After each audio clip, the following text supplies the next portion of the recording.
It is an eye-opening snapshot of the housing crisis in the South Bay. A new report found that homelessness is rising, but not necessarily in the cities that you might expect. Homeless RV camping has been a problem in Eugene for years, and in an hour and a half, city leaders are going to host a public hearing. Living in an RV used to mean vacation.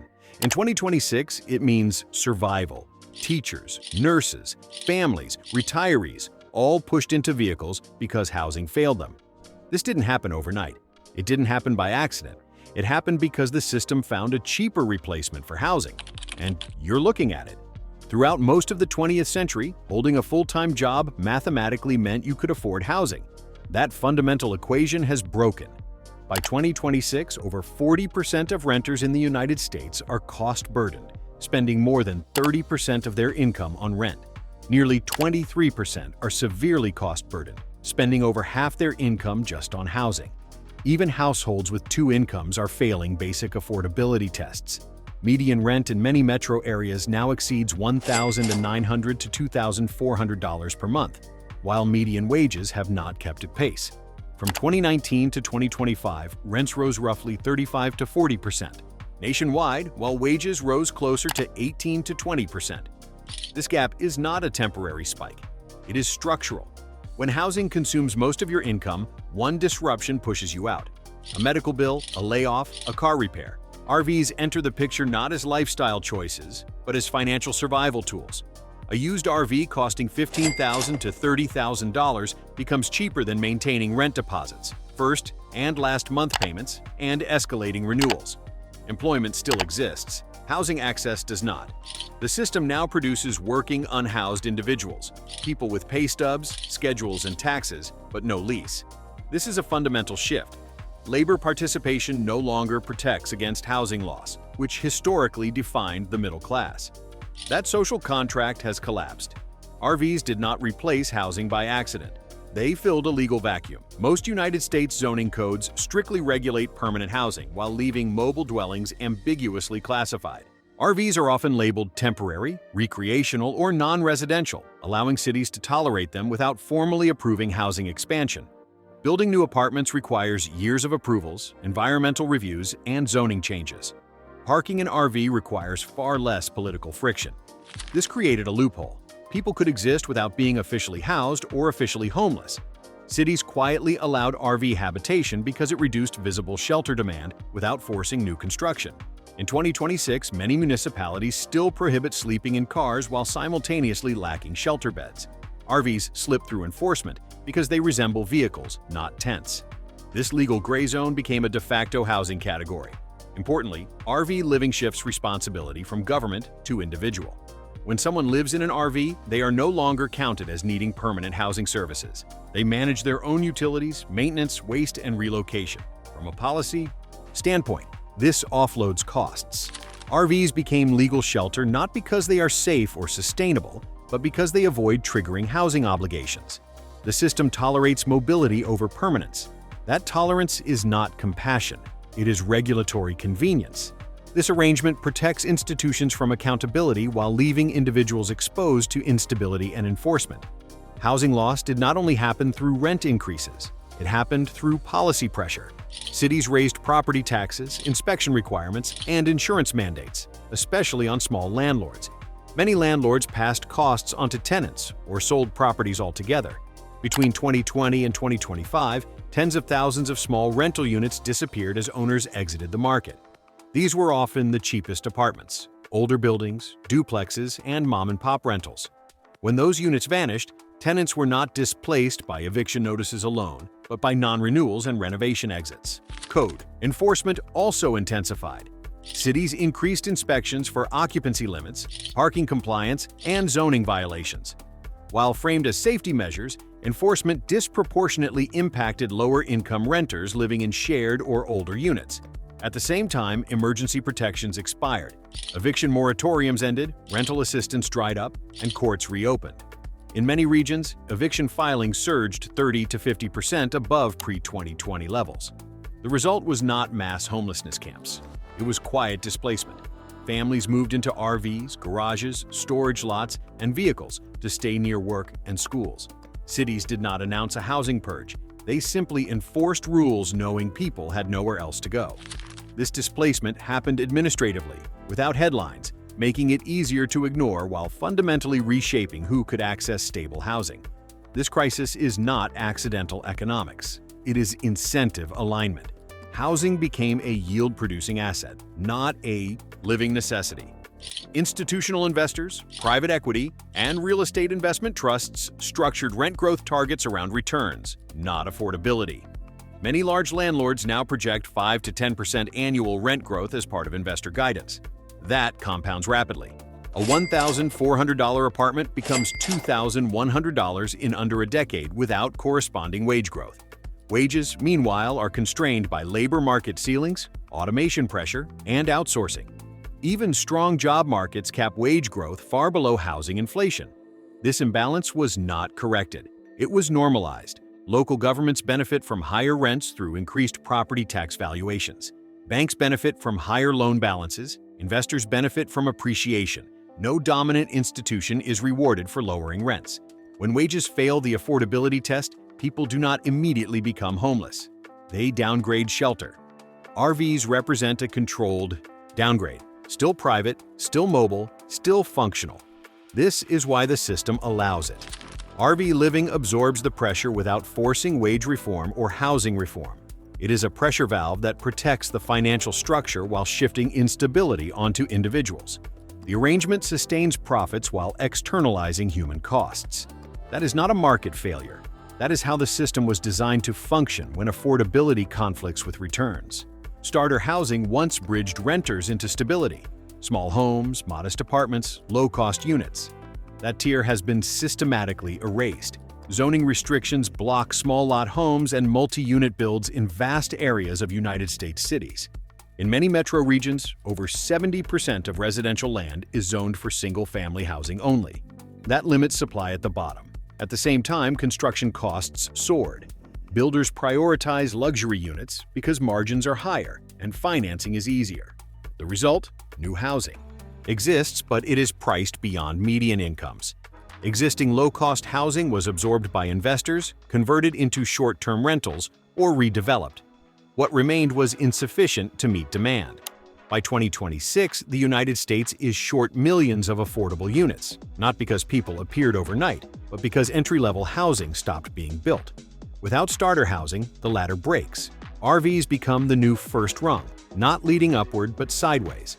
People remain mobile, precarious, and excluded from long-term stability.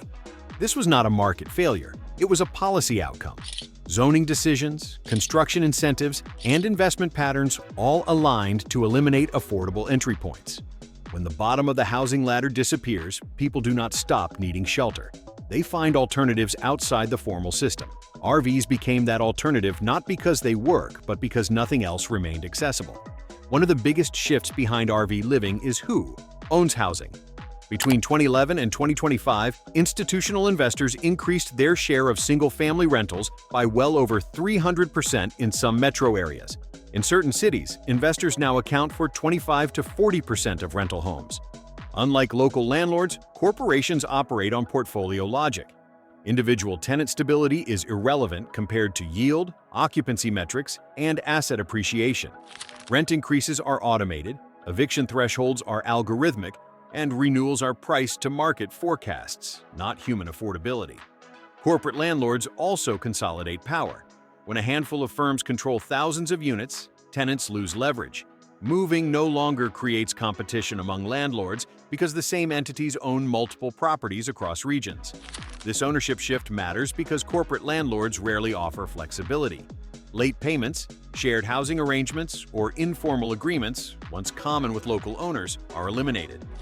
For households living paycheck to paycheck, rigidity becomes displacement. When people exit these systems, they do not disappear. They downshift. RV living becomes the only housing model not owned by institutional capital. It is one of the last shelter types outside rent extraction. That is why its population grows while rental housing shrinks. RVs represent escape from corporate control, even as conditions worsen. RV parks were never designed for permanent residency. Yet by 2026, many function as unregulated neighborhoods. Long-term residents now occupy sites originally intended for short stays, often paying $700 to $1,200 per month. Still cheaper than apartments, but without tenant protections. Unlike apartments, RV park residents are not covered by standard housing laws. Evictions can happen with minimal notice. Rent hikes face fewer restrictions. Utilities may be unregulated or shared. These parks absorb people who cannot qualify for leases due to credit checks, income requirements, or eviction histories. RV parks accept cash, mobility, and uncertainty, making them accessible but unstable. Crucially, cities rely on these parks to absorb housing pressure without expanding infrastructure. RV parks require less water capacity, fewer services, and minimal political attention. They exist outside public housing conversations while serving housing functions. This creates shadow neighborhoods, places where people live, work, and raise families, but without representation, stability, or legal protection. They are invisible housing zones that allow the crisis to persist quietly. These spaces function as informal housing of last resort. They bridge the gap between traditional shelter and complete displacement, but they do so without safeguards.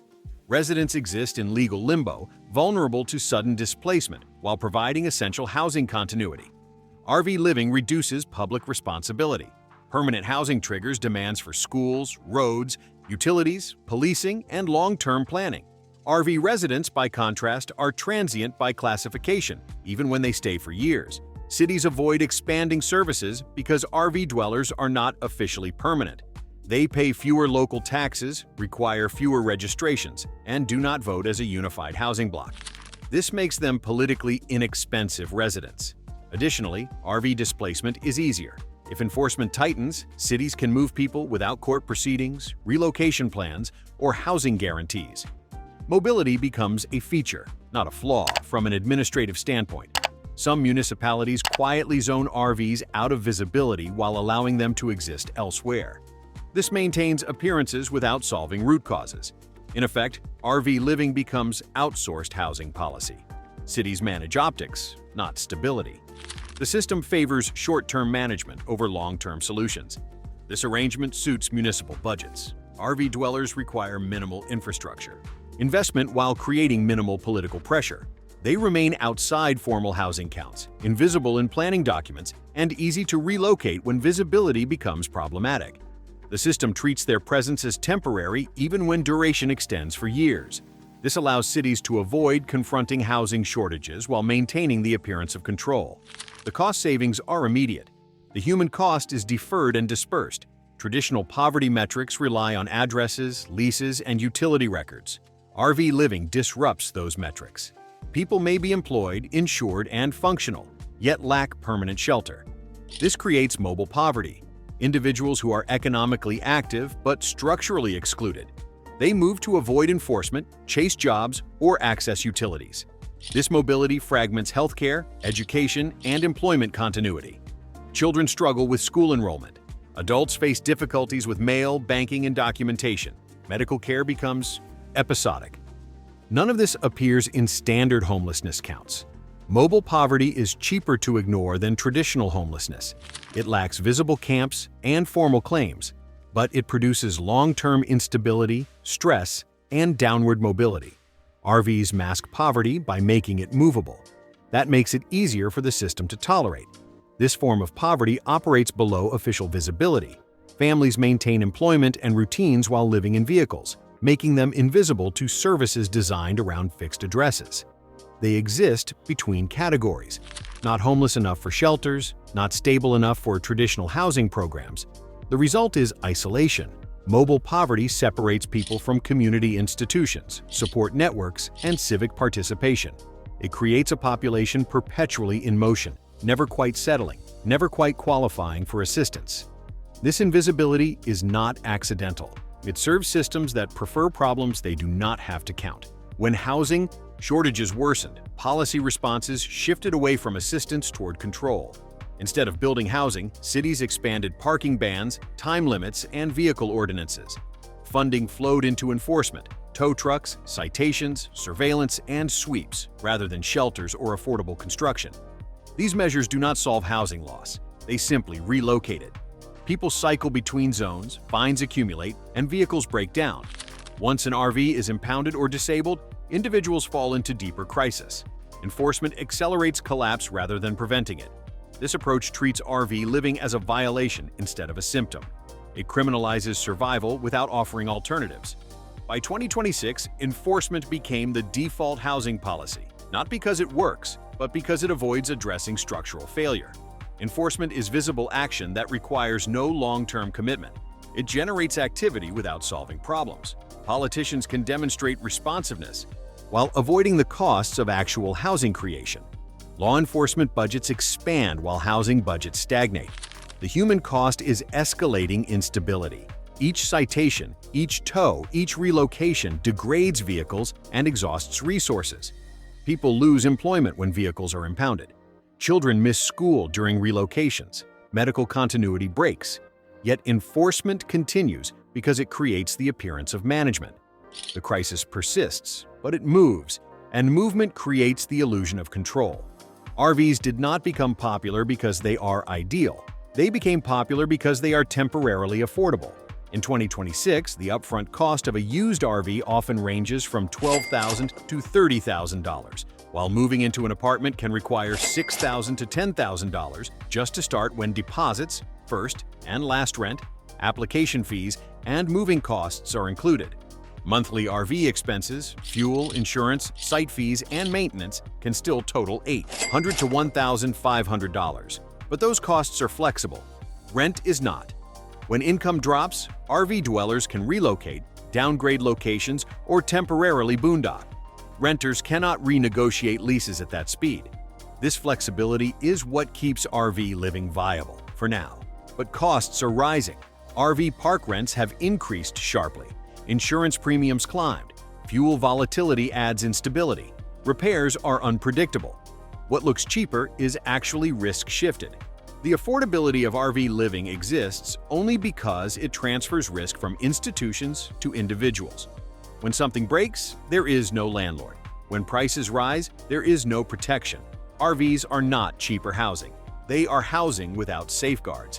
That distinction matters because once RV costs fully converge with rent, the last fallback disappears.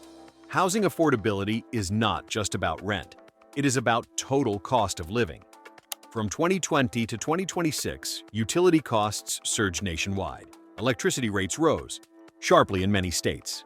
Water and sewer fees increased. Trash, parking, and local surcharges multiplied. These costs disproportionately hit renters. Unlike homeowners, renters cannot offset increases with long-term fixed mortgages or tax deductions. Utility bills became unpredictable, especially during extreme weather events that now occur more frequently. For many households, utilities pushed total housing costs beyond survival thresholds.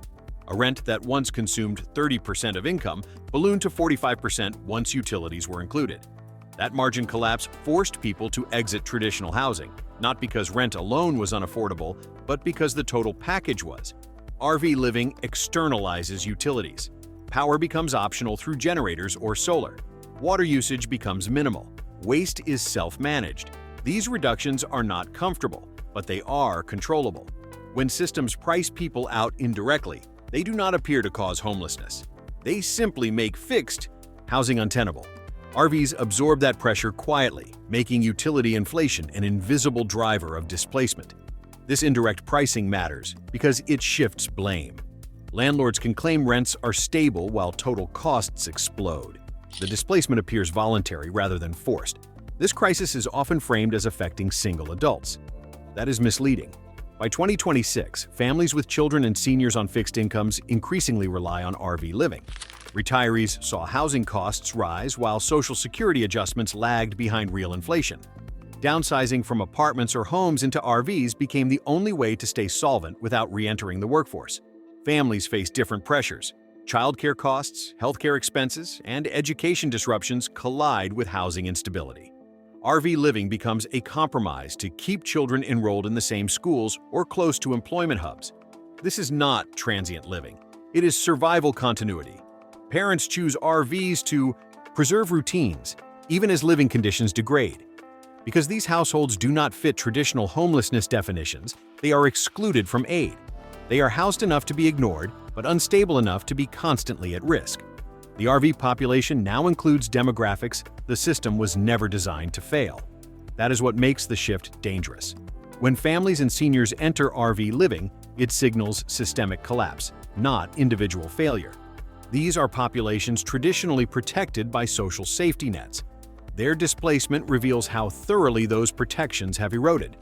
Children growing up in RVs face developmental challenges. Seniors face health risks, yet services remain designed for traditional housing models. RVs were supposed to be stopgaps. In reality, they became long-term housing for hundreds of thousands of people. Temporary solutions turned permanent because there was nowhere to transition to. Housing shortages persisted year after year. Waiting lists grew. New construction failed to target affordability. As a result, RV dwellers stayed put, not by choice, but by exhaustion. What changes when temporary becomes permanent is where vehicles degrade, systems fail, health suffers, children grow up without stability, aging adults face mobility and medical risks. Yet policy never adapted. RV residents are still treated as transient, even when they have lived in the same place for years. This mismatch creates legal and social invisibility. A housing system that relies on temporary solutions indefinitely is no longer a system. It is a stall. The permanence of temporary housing creates unique problems. RVs were not built for year-round habitation. They lack insulation, structural durability, and space for long-term living. Yet people have no alternative. This mismatch between design and use accelerates breakdown. Repairs become constant. Replacement becomes unaffordable. People sink resources into maintaining unsuitable shelter because no suitable options exist. The temporary becomes permanent not through adaptation but through abandonment. The system offers no pathway out, so people remain trapped in degrading conditions. Language changed before policy did. RV living was reframed as alternative, minimalist, or voluntary. This reframing shifted responsibility away from institutions and onto individuals. By redefining displacement as lifestyle choice, governments avoided accountability for shortages.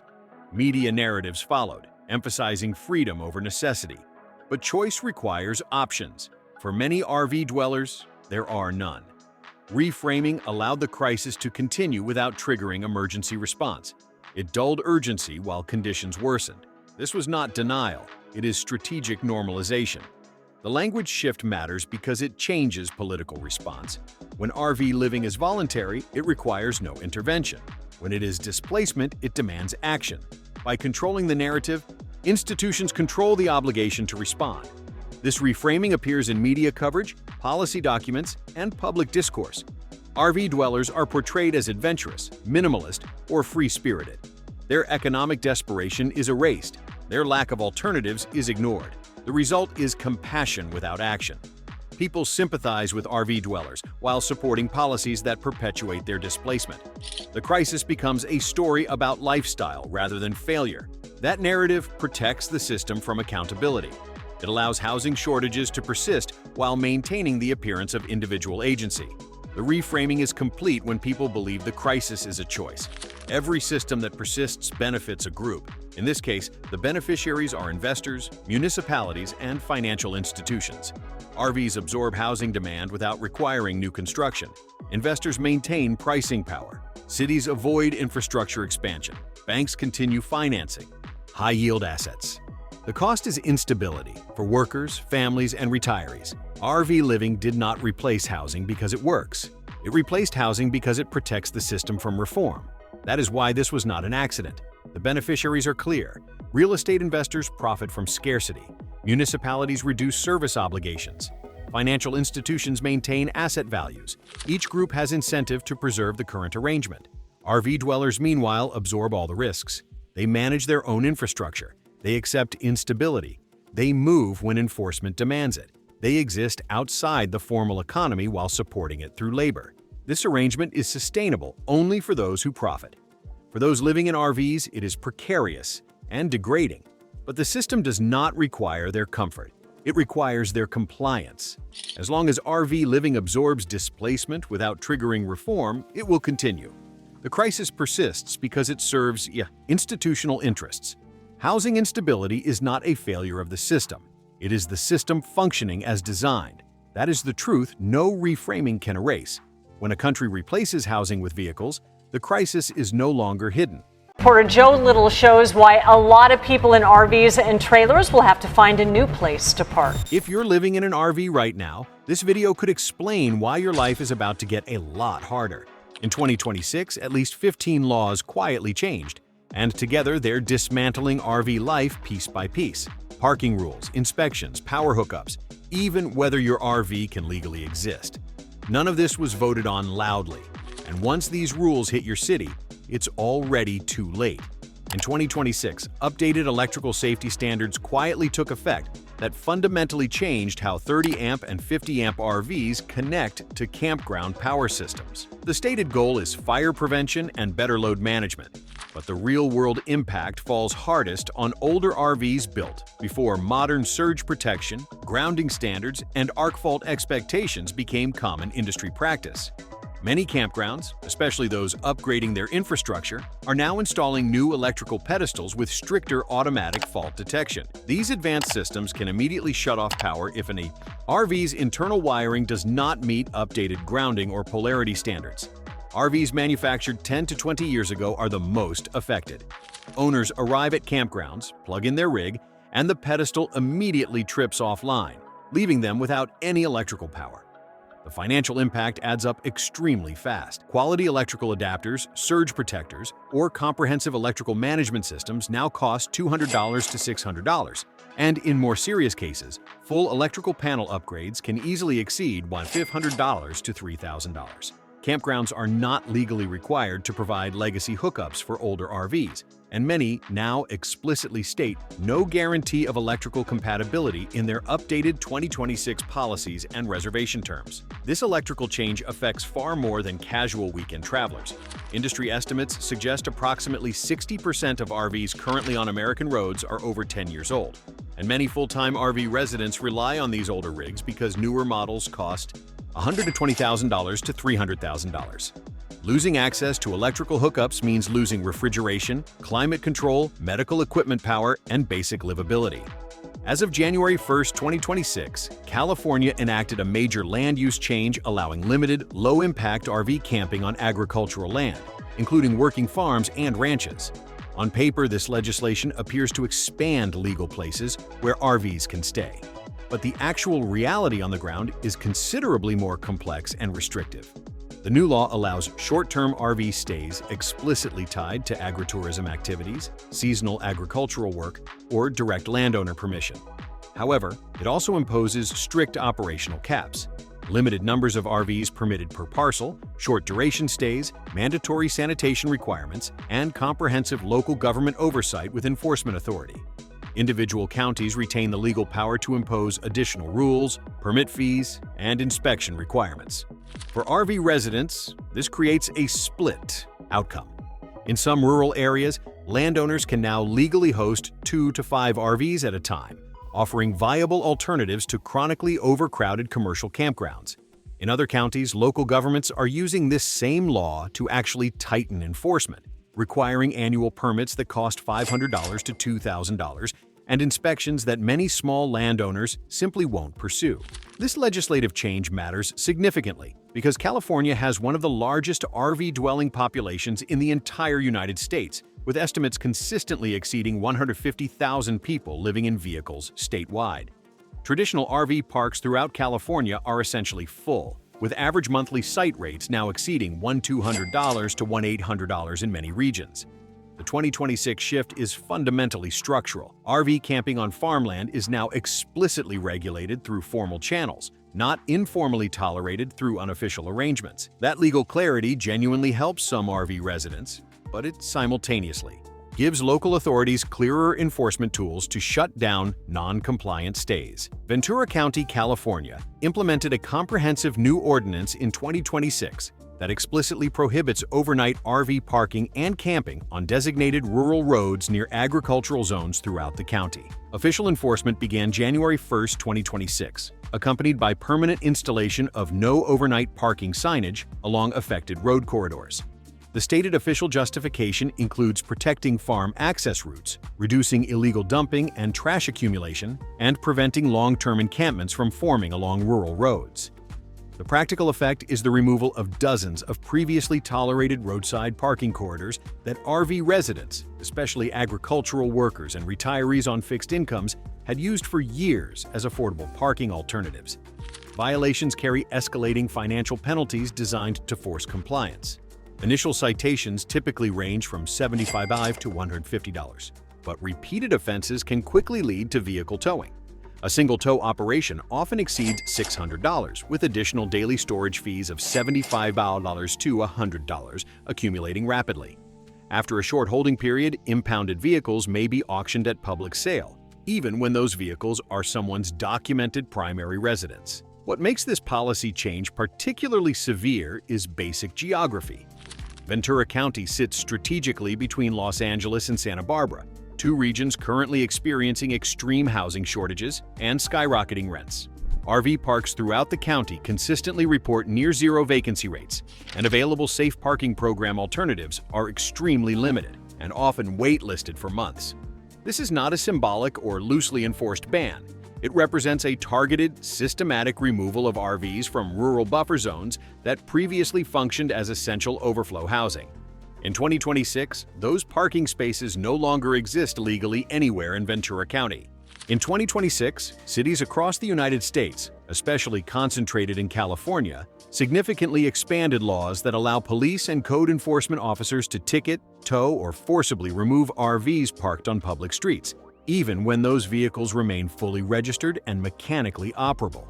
The fundamental legal shift comes from municipalities redefining RVs as non-standard vehicles specifically for habitation purposes, legally separating them from ordinary passenger cars in updated municipal codes.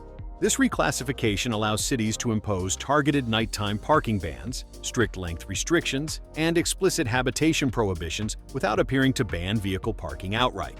Enforcement windows typically focus on overnight hours, usually 10 p.m. to 6 a.m., directly targeting people sleeping inside parked RVs. Individual citations commonly range from $50 to $250 per night, and accumulating multiple violations can quickly trigger expensive vehicle towing and impoundment. The affected population scale is genuinely large. Current estimates suggest over 900,000 Americans now live in RVs nationwide, with many forced into vehicle dwelling because apartment rents rose 20 to 40% since 2020, while wages remained largely stagnant. Cities actively enforcing these expanded laws frequently lack sufficient emergency shelter capacity or safe parking program alternatives, leaving displaced RV residents with absolutely no legal parking options. The substantive 2026 change is not about newly emerging homelessness. It's about systematically removing previous tolerance. What was once selectively enforced through occasional warnings is now routine, increasingly automated through license plate readers and driven by explicit municipal policy directives. For hundreds of thousands of Americans, these expanded enforcement policies eliminate the last remaining legal space to simply exist overnight. In 2026, many municipalities nationwide significantly expanded their legal definition of inoperable or unsafe RVs, allowing immediate removal based primarily on exterior condition rather than actual drivability. An RV can now be legally tagged and towed even when it runs perfectly, drives normally, and maintains current registration. Common removal triggers now include cracked windows, visible exterior body damage, water leak stains, expired safety inspections, non-factory modifications or additions, or general age-related deterioration. Once officially tagged by code enforcement, owners typically receive only 24 to 72 hours to completely correct identified issues or physically move the RV elsewhere, an impossible timeline for people actively living inside with jobs and obligations. Financial consequences escalate extremely quickly under these policies. Standard tow fees typically range from $400 to $800. Daily storage charges add $50 to $100 per day. Administrative penalties and processing fees add another $100 to $300 after 30 to 60 days. In impound, some jurisdictions gain legal authority to auction or destroy the RV entirely, even when it clearly serves as someone's documented home. Vehicle owners remain legally liable for all unpaid fees regardless. This policy change disproportionately affects older RVs, which comprise the overwhelming majority of rigs owned by low-income and fixed-income households nationwide. With replacement costs for even used RVs now exceeding $80,000 to $150,000, losing an existing RV to impound often means instant homelessness with zero housing alternatives. The substantive 2026 shift centers on enforcement discretion. Municipal authorities no longer need to prove actual mechanical failure, only visual deterioration or minor regulatory noncompliance to justify removal. In 2026, numerous local governments formally tightened legal time limits for RV stays, especially on private land and in semi-rural areas throughout the country. What fundamentally changed is not just the duration limit itself, but how aggressively these restrictions are now being enforced. New municipal ordinances now explicitly define RV occupancy beyond short durations as a serious zoning violation, even when the property landowner gives explicit written permission. Common newly imposed limits include 14, 21, or 30 total days per calendar year, after which the RV must physically leave the property entirely for extended periods. Some jurisdictions now require annual parking permits, scheduled inspections, and associated fees, ranging from $250 to over $1,000. Financial fines for noncompliance often start at $50 to $100 per day and can escalate rapidly with repeated violations. This legislative shift matters significantly because RV living has increasingly become a critical fallback housing option for working Americans. Since 2020, apartment rents have risen 20 to 40% nationally, while affordable housing construction has badly lagged behind population growth. Many families and individuals turned to RVs as a temporary housing solution, only to discover that temporary is now legally capped at extremely short durations. What makes the 2026 shift particularly serious is new legal clarity. Local governments systematically rewrote zoning definitions, so RVs are no longer considered acceptable long-term dwellings under health or zoning codes, regardless of sanitation hookups or utility connections. Once officially reclassified, enforcement becomes legally mandatory for code officers, not discretionary. For families, seniors, and working people using RVs to stay financially afloat, these new time limits convert a flexible housing option into a countdown clock, with escalating fines attached. In 2026, Malaysia implemented a comprehensive nationwide licensing and permit framework specifically for RV tourism, marking one of the most restrictive RV policy shifts anywhere outside North America. The new mandatory rules require RV operators, both commercial tour companies and certain categories of private users, to meet stringent roadworthiness inspections, safety certifications, and updated registration standards before operating legally on Malaysian roads. While this development may initially seem geographically distant and irrelevant, the underlying policy actually reflects a growing global trend. National governments formally regulating RV use rather than allowing informal recreational travel. Under Malaysia's new system, RVs used for tourism purposes must pass comprehensive inspections covering braking systems, electrical safety, emissions standards, and sanitation, with operating licenses renewed periodically. Compliance costs add up extremely quickly. Initial inspection and certification expenses can easily exceed $1,000 to $3,000, depending on modifications required to meet standards. Operators failing official inspections face substantial fines, vehicle impoundment, or outright operating bans. Even private owners occasionally renting RVs casually can be legally classified as commercial operators under the new regulatory definitions. The broader lesson matters significantly for RV residents everywhere. As RV use grows globally, national governments are increasingly treating RVs as regulated transport and lodging businesses, not simply personal recreational vehicles. What Malaysia enacted in 2026 directly mirrors policy proposals currently being discussed in Europe, Australia, and parts of North America. The fundamental shift signals that RV freedom is systematically shrinking worldwide, not through overnight blanket bans, but through layered compliance requirements that steadily raise costs and regulatory barriers until casual RV living becomes financially impractical for average people. In 2026, the practical impact of advanced clean trucks regulations became completely unavoidable for the entire RV manufacturing industry. These environmental rules require commercial vehicle manufacturers to progressively increase zero emissions vehicle production, indirectly but severely affecting gas and diesel motorhome chassis availability. RV builders rely heavily on a very small number of specialized chassis suppliers for drivable platforms. As those manufacturers redirect limited production capacity to meet mandatory electric vehicle quotas, significantly fewer traditional RV-capable gas and diesel chassis are being produced. The immediate result is widespread shortages, extended delays, and rapidly rising prices, especially concentrated in states adopting ACT standards early. Industry estimates show new motorhome prices increasing 10 to 20%, driven almost entirely by limited chassis supply rather than consumer demand. Some RV manufacturers have already paused or discontinued certain popular models entirely due to chassis uncertainty. Prospective buyers now face wait times of 12 to 24 months for new units, pushing many toward already stretched used RV markets. This supply disruption matters critically because used RV inventory is already stretched extremely thin nationwide. The average age of RVs currently on American roads now exceeds 10 years, and replacement options are increasingly unaffordable for average buyers. For full-time RV residents, a major mechanical breakdown that once meant expensive repair now increasingly risks permanent displacement and homelessness. The substantive 2026 change isn't a direct RV ban. It's a supply bottleneck. By constraining chassis availability upstream through environmental regulations, ACT rules fundamentally reshape the entire RV market indirectly, making RV ownership progressively harder without ever explicitly targeting recreational vehicles directly. In 2026, a rapidly growing number of campground operators nationwide began actively participating in shared digital databases tracking problem guests. These information systems allow individual parks to permanently flag RV residents for unpaid fees, property damage, or alleged rule violations, and share that enforcement information across multiple campground locations. There is no single unified national registry, but regional and private campground networks are expanding these databases quickly.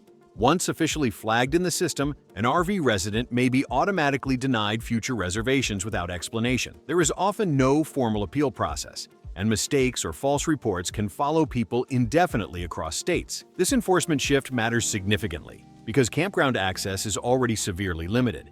With long-term RV sites chronically scarce and nightly rates rising sharply, often $60 to $120 per night, being blacklisted can completely eliminate the last remaining legal places to stay. Full-time RV residents are especially vulnerable as they rely on repeated access to the same campground networks for housing stability.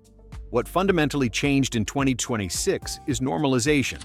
Sharing guest behavior data moved from informal phone calls between friendly campground owners to structured digital systems, often tied directly to online booking platforms. Privacy protections are minimal, and enforcement standards vary widely between networks. For RV residents, a single billing dispute, missed payment, or noise complaint can now quietly close reservation doors nationwide, without warning, explanation, or appeal. The system operates largely invisibly until someone discovers they're suddenly unable to book sites anywhere. This creates a shadow enforcement system where RV residents can lose housing access without ever facing formal charges. In 2026, local governments across the entire United States significantly accelerated adoption of RV-specific parking restrictions, even outside traditional hotspot states like California. These new ordinances include overnight parking bans, length-based exclusions, and permit zones that effectively exclude RVs from legal parking. Many ordinances rely on vehicle length thresholds, typically 22 to 25 feet, which automatically disqualify most motorhomes and travel trailers. Other restrictions prohibit habitation outright, regardless of whether parking itself remains technically legal. Financial fines commonly range from $50 to $300 per night, with vehicle towing deployed as a standard escalation tool. The cumulative impact compounds extremely quickly. RV residents are forced into constant movement between locations, increasing monthly fuel costs by 15 to 30%, accelerating mechanical wear and expensive repairs, and severely disrupting employment stability, children's schooling, and medical care access. For those living paycheck to paycheck, this enforced instability is genuinely devastating. What makes the 2026 wave different from previous years is coordination. Cities are systematically copying ordinance language from each other, creating regional no-parking corridors that leave RV residents with nowhere legal to go within entire metropolitan areas. This isn't one isolated law, it's a recognizable pattern. By 2026, RV parking is no longer a gray area subject to officer discretion. It's being deliberately engineered out of urban life through coordinated policy. For hundreds of thousands of Americans living in RVs, these expanding restrictions don't just create inconvenience. They eliminate the basic ability to legally exist in public space overnight. In 2026, states nationwide began actively enforcing RV size, weight, and height restrictions that previously existed mostly on paper in transportation codes for decades. While these limits technically existed, enforcement was historically inconsistent. That changed dramatically as cities and states deployed automated traffic cameras, roadside sensors, and targeted traffic stops specifically for oversized vehicles. Common legal thresholds include length limits of 22 to 30 feet on local roads, height limits of 13 feet 6 inches under bridges and overpasses, and weight caps tied to axle ratings. Large Class A, motorhomes, and long fifth-wheel trailers are the most affected. Violations can trigger fines ranging from $150 to $1,000, forced rerouting, or being ordered completely off the road. The practical ripple effects are genuinely serious. Required detours increase fuel usage by 10 to 25%, while restricted access can completely cut RV residents off from hospitals, job sites, or campgrounds located on controlled roads. In mountainous or coastal regions, alternate legal routes may not exist at all. What fundamentally changed in 2026 is enforcement priority. Transportation agencies now treat oversized RVs similarly to commercial trucks, citing infrastructure protection and public safety. RV residents who carefully planned routes based on years of past tolerance are now discovering entire road corridors are legally closed to them. This enforcement shift disproportionately impacts older and lower-income RV owners who cannot easily downsize or replace their existing rigs. For many, their current RV represents their only housing, purchased years ago when they could still afford it. In 2026, states adopting California-style environmental rules significantly expanded emissions labeling and compliance requirements for RV engines, particularly diesel motorhomes. While RVs are not directly banned from roads, failure to meet documentation or labeling standards can completely block vehicle registration or resale. New requirements include verified emissions labels, engine family documentation, and compliance with updated testing thresholds in certain states. For used RVs, especially those built before 2010 to 2012 emissions changes, proper documentation is often missing or incomplete. The financial burden can be extremely steep. Emissions-related repairs or retrofits can cost $2,000 to $10,000, while non-compliant RVs may be denied registration outright by state motor vehicle departments. Sellers face rapidly shrinking markets as buyers actively avoid RVs that may be difficult to title. This matters critically because diesel pushers and large motorhomes dominate the full-time RV market. Many owners rely on them because they are extremely durable and already paid off. Losing registration eligibility effectively strands these RVs. The substantive 2026 change isn't a single federal law, it's the geographic expansion of enforcement zones. As more states align with stricter emissions frameworks, RV ownership becomes geographically limited, reducing mobility and resale value overnight. For RV residents, this creates a dangerous situation. An RV that's legal in one state may become illegal simply by crossing state lines. What was once a mobile housing solution becomes trapped by regulations. The emissions shift quietly converts RVs from nationwide housing into regionally restricted assets. In 2026, several states expanded or introduced mandatory safety inspections specifically for RVs, completely separate from standard vehicle inspections. These comprehensive checks go far beyond lights and brakes, covering electrical systems, propane lines, plumbing, and braking performance. Inspection failures can result in registration denial until all repairs are completed. Costs vary widely. Inspections range from $100 to $300, while required repairs often exceed $1,000 to $5,000, especially for older RVs. This change impacts older rigs most severely. Industry estimates suggest over 60% of RVs on the road are more than 10 years old, many owned by retirees or fixed-income households. What once passed informal checks now fails formal inspection standards. The stated justification is safety, but the timing matters critically. With housing costs soaring and RV living increasing, inspections act as a financial gatekeeper, determining who can legally remain mobile. In 2026, inspections are no longer rare or optional. They are becoming a condition of registration, quietly raising the minimum cost of RV ownership and pushing marginal owners out. As solar and lithium battery systems exploded in popularity, 2026 brought new safety standards governing installation and certification. RVs with aftermarket lithium systems must now meet UL certification and labeling requirements in many jurisdictions and campgrounds. Non-compliant systems can lead to denied campground hookups, failed inspections, or insurance coverage disputes. Retrofitting to compliant components often costs with $500 to $4,000, depending on system size. This matters because lithium upgrades became common survival tools, powering refrigeration, medical devices, and climate control. Many full-time RV residents installed systems themselves over the last 5 years, often without anticipating future compliance rules. The 2026 shift formalizes what was once DIY territory. Campgrounds and insurers increasingly demand proof of compliance to reduce fire risk. RV residents without documentation are being turned away. This change doesn't ban solar. It professionalizes it, raising costs and creating barriers for low-budget RV residents who relied on self-installed systems to remain off-grid. In 2026, at least one U.S. state implemented enhanced training or certification requirements for drivers towing large RVs or operating heavy motorhomes.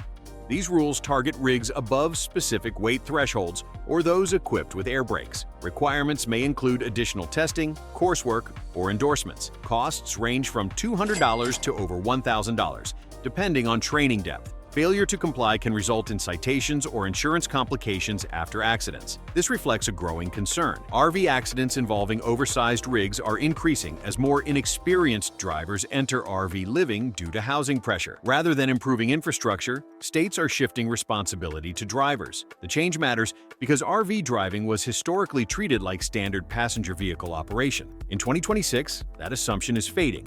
RVs are increasingly treated as specialty vehicles, with higher expectations and barriers. By 2026, many jurisdictions explicitly folded RV living into anti-camping and homelessness enforcement laws. RVs are no longer treated as vehicles first, but as mobile encampments subject to relocation orders. Penalties include fines, mandatory move-along orders, vehicle seizures, and bans from entire districts. In many cities, enforcement occurs even when no shelter beds are available. RV residents face constant displacement. This matters because an estimated 900,000-plus Americans live in vehicles, many employed and paying taxes. RV living became a housing substitute, as rents climbed 30 to 40% since 2020. The 2026 shift is ideological. RV living is no longer tolerated as a gray area solution. It is increasingly framed as a problem to be removed. For many, losing an RV doesn't mean inconvenience. It means instant homelessness with no fallback. This isn't about RVs anymore. It's about who still gets to exist quietly in this country. In our next video, we're breaking down where RV living is being shut down next and which cities are closest to total enforcement. You do not want to miss it. If you're seeing these changes where you live, tell us what's happening in your area in the comments. And if you want to stay ahead of what's coming, instead of reacting too late, make sure you're subscribed.